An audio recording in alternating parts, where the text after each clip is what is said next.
जय श्री राम।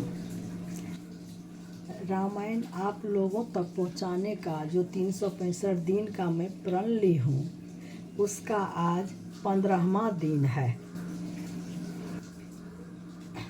आप लोगों का प्यार और आशीर्वाद इसी तरह मेरे ऊपर बना रहे। मैं आप लोगों से आज कुछ कहना चाहती हूँ। थोड़ी थोड़ी भक्ति जो है जवानी में ही करना चाहिए,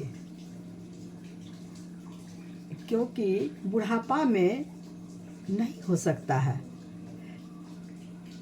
मैं तो कुछ ज़्यादा नहीं कहूँगी, क्योंकि हमारी आवाज़ बड़े बुजुर्ग भी सुनते हैं।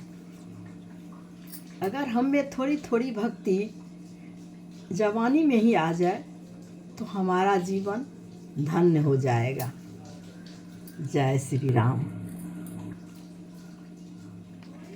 मैं अपनी दिस कीन निहोरा, तिन निज और न लाउब भोरा।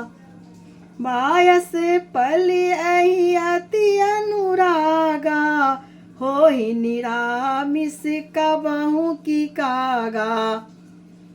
अर्थात मैंने अपनी ओर से विनती की है, परंतु वे अपनी ओर से कभी नहीं चुकेंगे।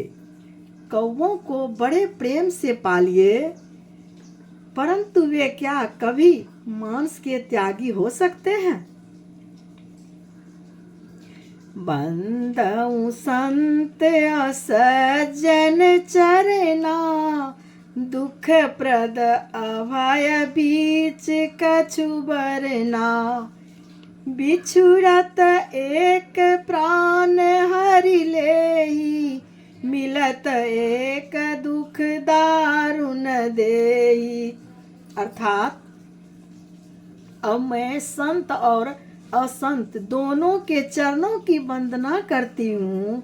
दोनों ही दुख देने वाले हैं, परंतु उनमें कुछ अंतर कहा गया है। वह अंतर यह है कि एक संत जो बिछुड़ते समय प्राण हर लेते हैं, और दूसरा असंत मिलते हैं तब दारुण दुख देते हैं। अर्थात संतों का बिछुड़ना मरने के समान दुखदायी होता है, और असंतों का मिलना।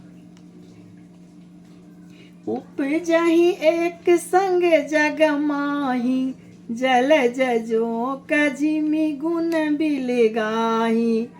सुधा सुरा सम साधु असाधु, जनक एक जग जलधि अगाधु। अर्थात दोनों संत और असंत जगत में एक साथ पैदा होते हैं, पर एक साथ पैदा होने वाले कमल और जोंक की तरह उनके गुण अलग अलग होते हैं। कमल दर्शन और स्पर्श से सुख देता है, किंतु जोंक शरीर का स्पर्श पाते ही रक्त चूसने लगती है। साधु अमृत के समान मृत्यु रूपी संसार से उबरने वाला, और असाधु मदिरा के समान मोह प्रमाद और जड़ता उत्पन्न करने वाला है। दोनों को उत्पन्न करने वाला जगत रूपी अगाध समुद्र एक ही है। शास्त्रों में समुद्र मंथन से ही अमृत और मंदिरा दोनों की उत्पत्ति बताई गई है।